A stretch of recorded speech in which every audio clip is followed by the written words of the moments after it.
नमस्कार दोस्तों, welcome to Sambhav education. This is Aryan Shukla.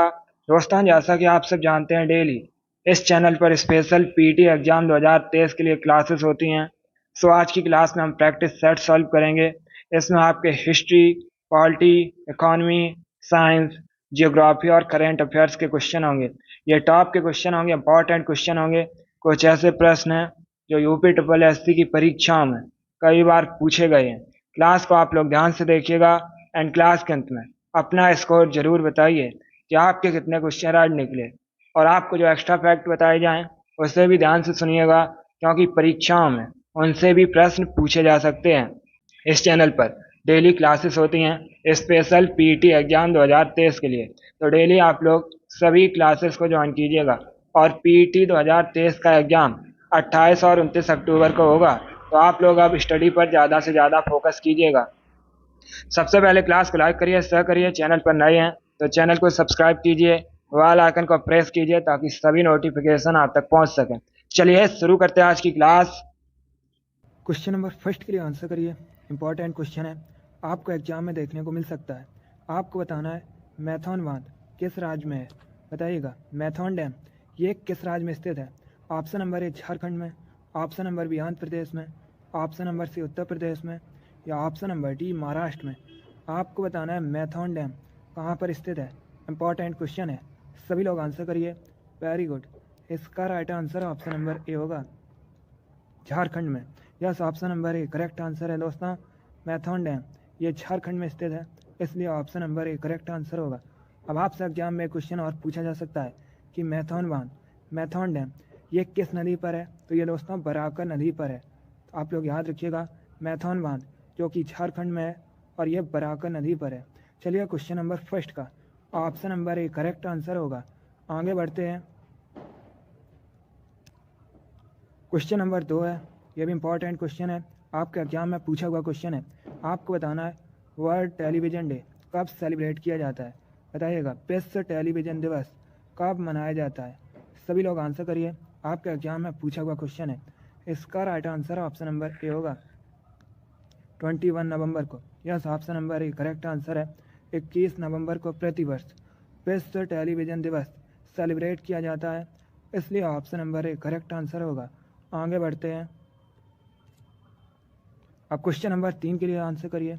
आपको बताना है राउत नाच ये किस राज्य का फेमस लोक नृत्य है।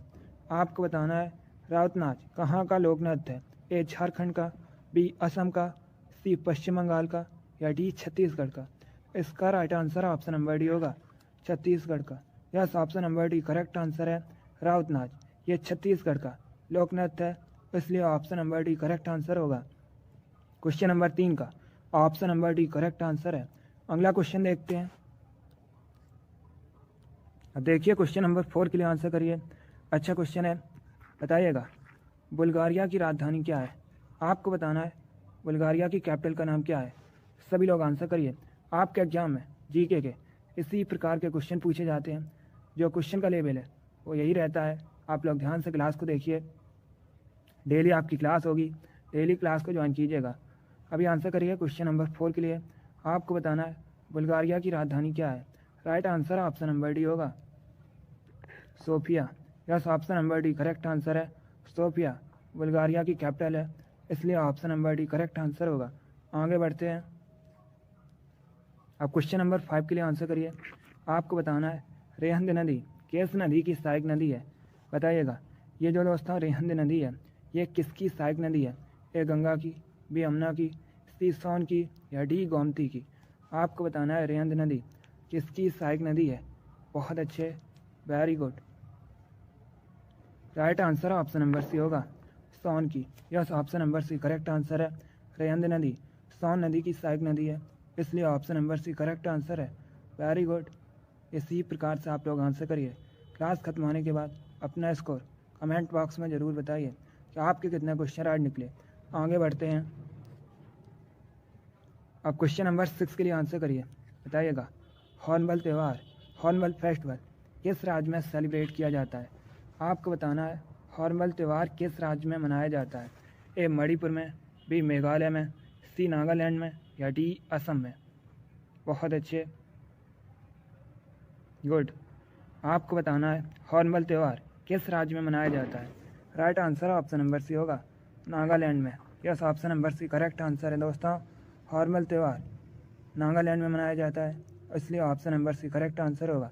आपके एग्जाम में क्वेश्चन पूछा गया था नागालैंड की ऑफिशियल लैंग्वेज क्या है, तो आप लोग याद रखिएगा इंग्लिश दोस्तों। नागालैंड की ऑफिशियल लैंग्वेज है। अब आप लोग क्लास ख़त्म होने के बाद कमेंट बॉक्स में बताइएगा नागालैंड की कैपिटल का नाम क्या है, नागालैंड की राजधानी क्या है। इसका आंसर आप लोग कमेंट बॉक्स में दीजिएगा। चलिए क्वेश्चन नंबर 6 का option number C correct answer होगा हॉर्नबिल त्यौहार, हॉर्नबिल फेस्टिवल। ये नागालैंड में मनाया जाता है, सेलिब्रेट किया जाता है। आगे बढ़ते हैं, क्वेश्चन नंबर 7 के लिए आंसर करिए। आपको बताना है स्पेन की मुद्रा क्या है, बताइएगा स्पेन की मुद्रा क्या है। बहुत अच्छे, very good. Right answer option number C होगा euro. Yes, option number C correct answer है दोस्तों। स्पेन की करेंसी यूरो है, इसलिए option number C correct answer होगा। जिसने भी क्वेश्चन नंबर 7 का ऑप्शन नंबर सी दिया है उनका राइट आंसर है, वेरी गुड। आगे बढ़ते हैं, अब क्वेश्चन नंबर 8 के लिए आंसर करिए। ये भी इंपॉर्टेंट क्वेश्चन है, अच्छा क्वेश्चन है। आपको बताना है उजनी डैम ये किस राज्य में स्थित है, बताइएगा उजनी डैम किस राज्य में स्थित है। इंपॉर्टेंट क्वेश्चन है, पहले ऑप्शन को पढ़िए उसके बाद ही आंसर करिएगा।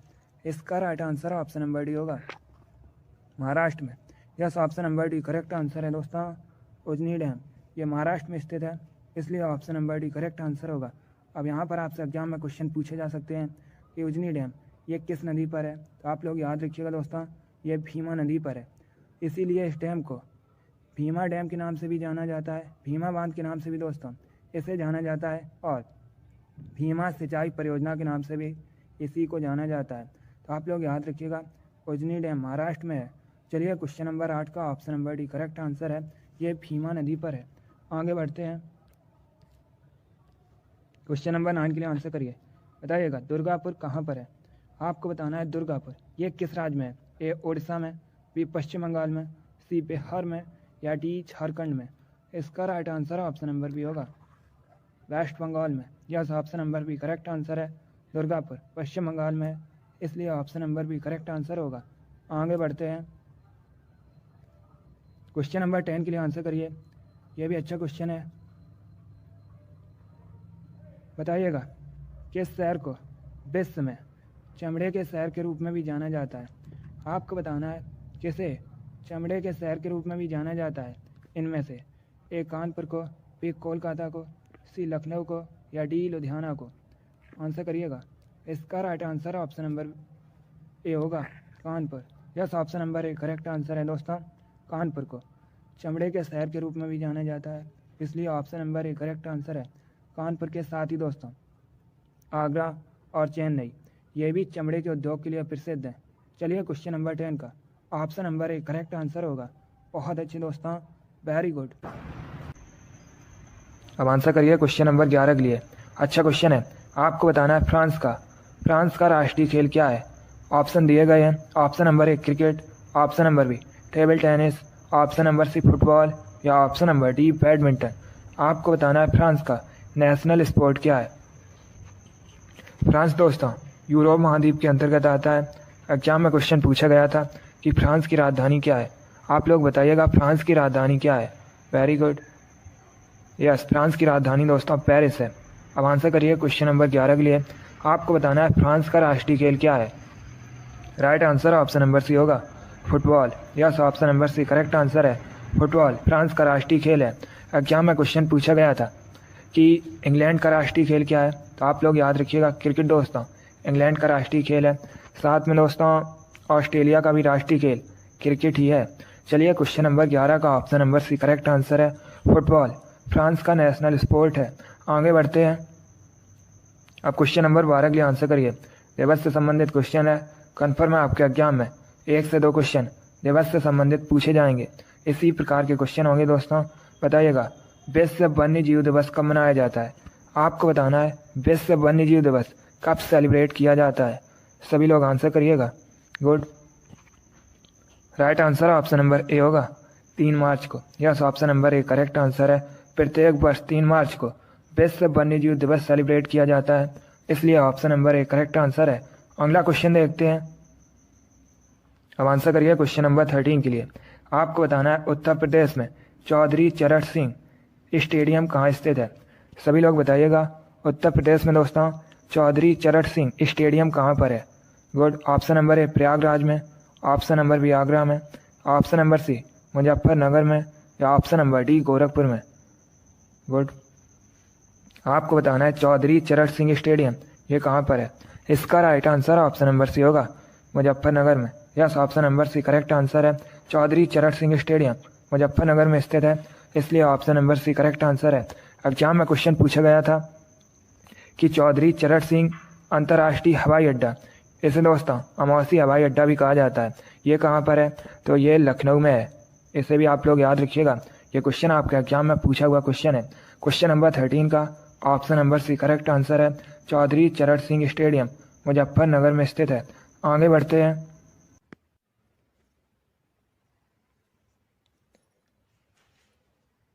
क्वेश्चन नंबर 14 के लिए आंसर करिए। अच्छा क्वेश्चन है, बताइएगा रडार यंत्र किस काम में आता है।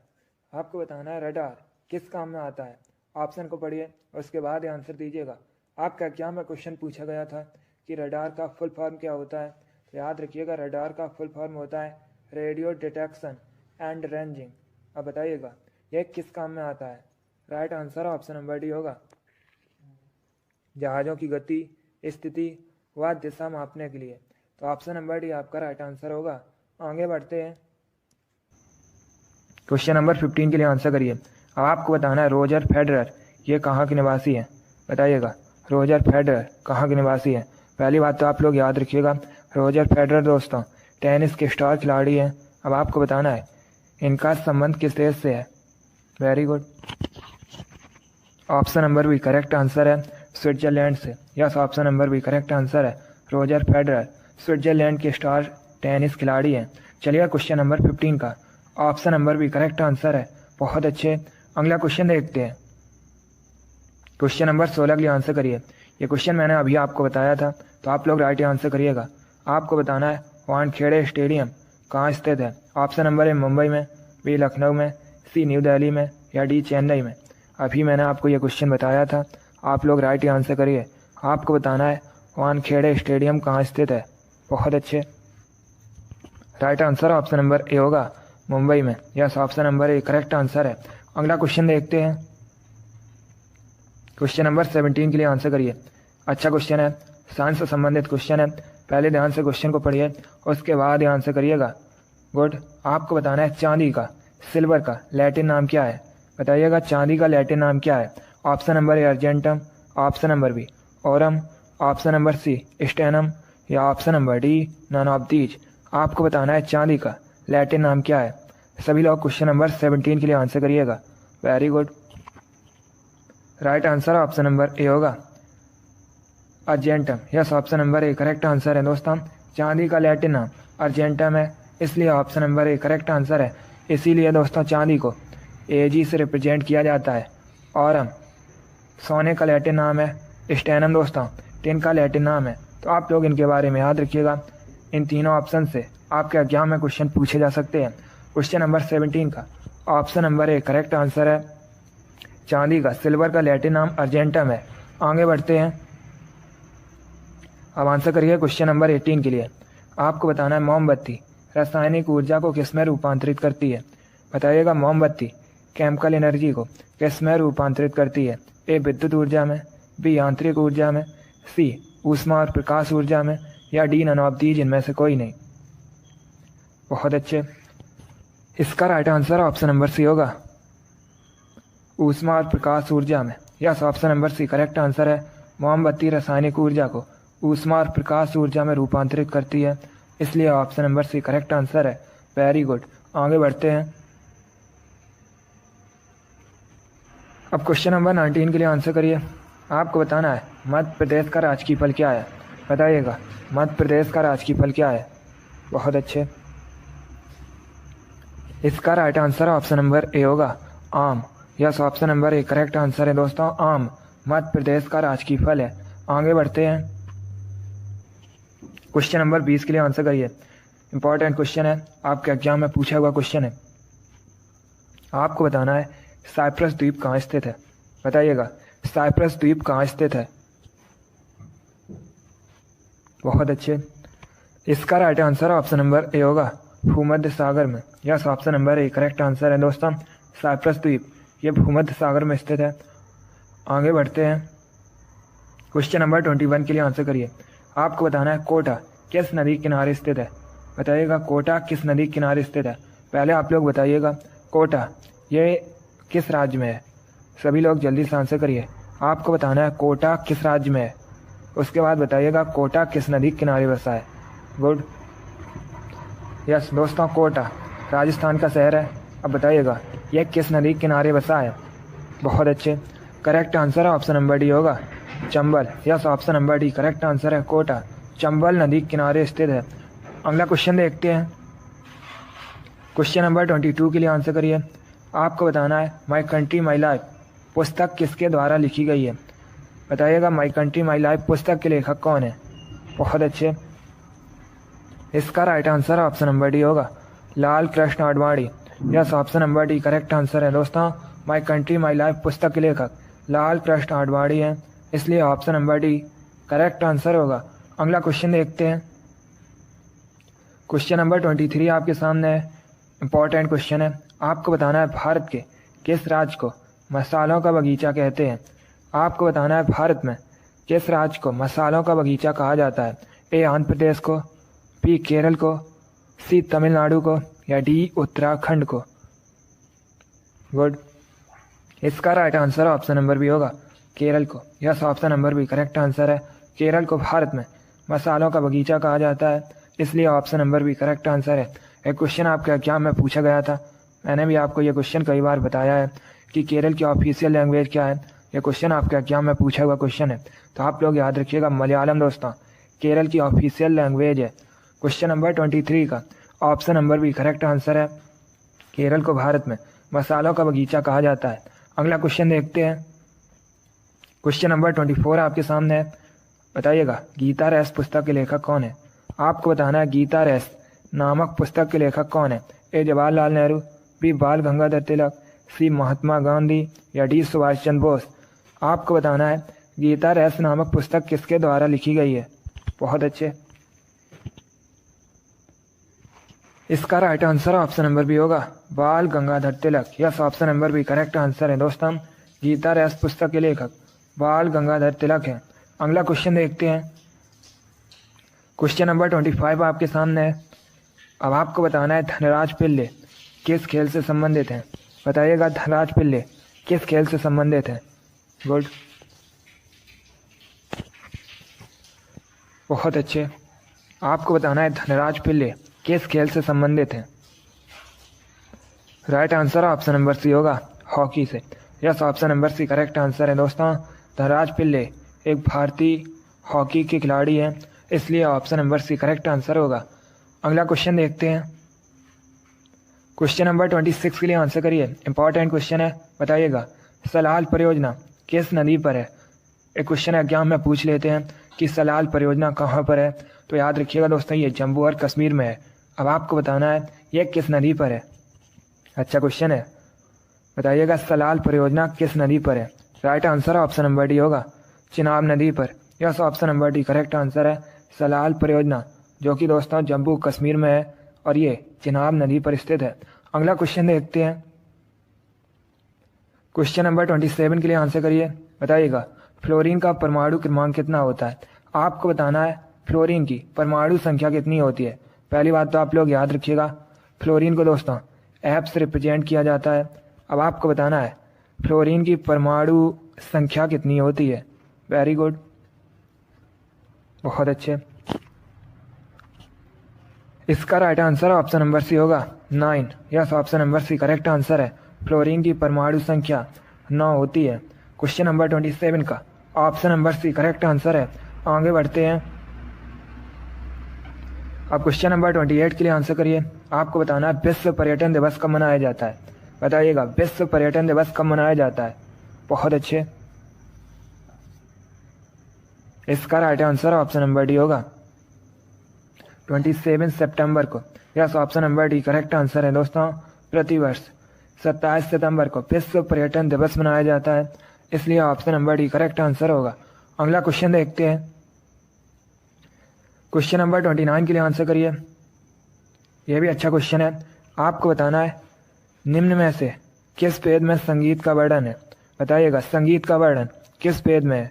ऑप्शन दिए गए हैं, ध्यान से ऑप्शन पढ़िए, उसके बाद ही आंसर करिएगा। दोस्तों वेद 4 हैं, ऋग्वेद, अथर्ववेद, सामवेद, यजुर्वेद। एक क्वेश्चन एग्जाम में पूछ लेते हैं कि वेदों की रचना किस भाषा में की गई है, तो आप लोग याद रखिएगा वेदों की रचना दोस्तों संस्कृत भाषा में की गई है। अब बताइएगा किस वेद में संगीत का वर्णन है। Good, right answer option number C होगा, सामवेद में। Yes, option number C correct answer है। सामवेद में संगीत का वर्णन है, इसलिए option number C correct answer है। एग्जाम में क्वेश्चन पूछा गया था कि सबसे प्राचीन वेद कौन सा है, तो याद रखिएगा दोस्तों ऋग्वेद सबसे प्राचीन वेद है। और एक क्वेश्चन एग्जाम में पूछा जाता है कि गायत्री मंत्र का उल्लेख किस वेद में है, तो आप लोग याद रखिएगा ऋग्वेद में दोस्तों गायत्री मंत्र का उल्लेख है। चलिए क्वेश्चन नंबर 29 का option number C correct answer है, संगीत का वर्णन सामवेद में है। आगे बढ़ते हैं। क्वेश्चन नंबर 30 के लिए आंसर करिए। आपको बताना है किसे एशियाई नोबेल पुरस्कार के नाम से भी जाना जाता है। बताइएगा किसे दोस्तों, या किस पुरस्कार को एशियाई नोबेल पुरस्कार के नाम से भी जाना जाता है।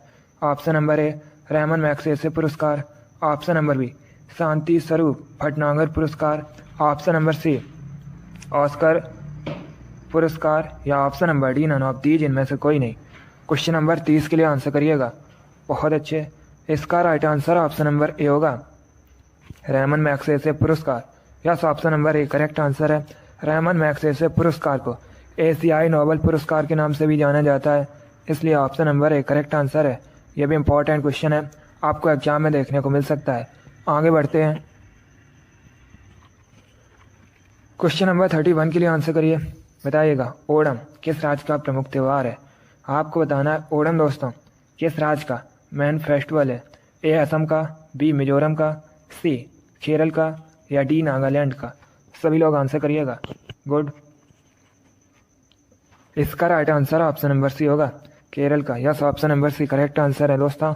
ओणम केरल का एक प्रमुख त्यौहार है, इसलिए option number C correct answer होगा। अगला क्वेश्चन देखते हैं। क्वेश्चन नंबर 32 के लिए आंसर करिएगा। ये क्वेश्चन आपके एग्जाम में पूछा हुआ क्वेश्चन है, इसी प्रकार से पूछा गया था। आपको बताना है निम्न में से किसे भारत रत्न नहीं मिला है। बताइएगा किसे इनमें से दोस्तों भारत रत्न नहीं मिला है। भारत रत्न भारत का सर्वोच्च नागरिक पुरस्कार है, ये दोस्तों राष्ट्रपति द्वारा प्रदान किया जाता है। अब आपको बताना है इनमें से किसे भारत रत्न नहीं मिला है। गुड, इसका right answer option number D होगा, सोनिया गांधी को। Yes, option number D correct answer है। इनमें से दोस्तों सोनिया गांधी को भारत रत्न नहीं मिला है, इसलिए option number D correct answer होगा। बाकी मोरारजी देसाई, गुलजारी लाल नंदा, राजीव गांधी, इनको भारत रत्न मिला है। क्वेश्चन नंबर 32 का option number D correct answer होगा, सोनिया गांधी को भारत रत्न नहीं मिला है। अगला क्वेश्चन देखते हैं। क्वेश्चन नंबर 33 आपके सामने है। बताइएगा गीत गोविंद के रचयिता कौन है। आपको बताना है गीत गोविंद इसके रचयिता कौन है। बहुत अच्छे, right answer option number B होगा, Jayadev. Yes, option number B correct answer है दोस्तों। जयदेव गीत गोविंद के रचयिता हैं, इसलिए option number B correct answer होगा। देखिए एग्जाम में क्वेश्चन पूछा गया था, अगर हम ऑप्शन नंबर सी की बात करें, वाण भट्ट, हर चरित्र के लेखक कौन है, तो आप लोग याद रखिएगा वाण भट्ट हैं। और एक क्वेश्चन पूछा जाता है कादम्बरी के लेखक कौन है, तब भी आप लोग याद रखिए वाण भट्ट। चलिए क्वेश्चन नंबर 33 का option number B correct answer है, गीत गोविंद के रचयिता दोस्तों गीत गोविंद के जयदेव हैं। आगे बढ़ते हैं। क्वेश्चन नंबर 34 के लिए आंसर करिए। बताइएगा महाभारत में अर्जुन किसके पुत्र थे। आपको बताना है महाभारत में दोस्तों अर्जुन किसके पुत्र थे। एग्जाम में क्वेश्चन पूछा जाता है कि महाभारत को और किस नाम से जाना जाता है, तो आप लोग याद रखिएगा महाभारत को दोस्तों जय संहिता के नाम से भी जाना जाता है। एक क्वेश्चन और पूछ लेते हैं एग्जाम में कि महाभारत का युद्ध कितने दिनों तक चला था, तो याद रखिएगा 18 दिनों तक दोस्तों महाभारत का युद्ध चला था। अब बताइएगा आप लोग महाभारत में अर्जुन किसके पुत्र थे? Right answer option number B होगा पांडु का। Yes, option number B correct answer है। आगे बढ़ते हैं, क्वेश्चन नंबर 35 के लिए आंसर करिए। आपको बताना है भारत में किसान दिवस कब सेलिब्रेट किया जाता है। ये भी अच्छा क्वेश्चन है। आपको बताना है भारत में किसान दिवस कब मनाया जाता है। क्वेश्चन नंबर 35 के लिए आंसर करिएगा। इसका right answer option number A होगा 23 दिसंबर को। Yes, option number A correct answer है।